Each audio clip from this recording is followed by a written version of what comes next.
To recase the HD Roamer clipper battery, first use a flathead screwdriver to prise the top from the old battery case.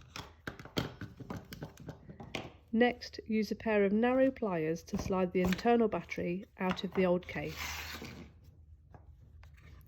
Fit it into the new battery case and press down firmly to ensure a good fit. Place the new cover onto the base and use the two supplied screws to secure the top onto the base.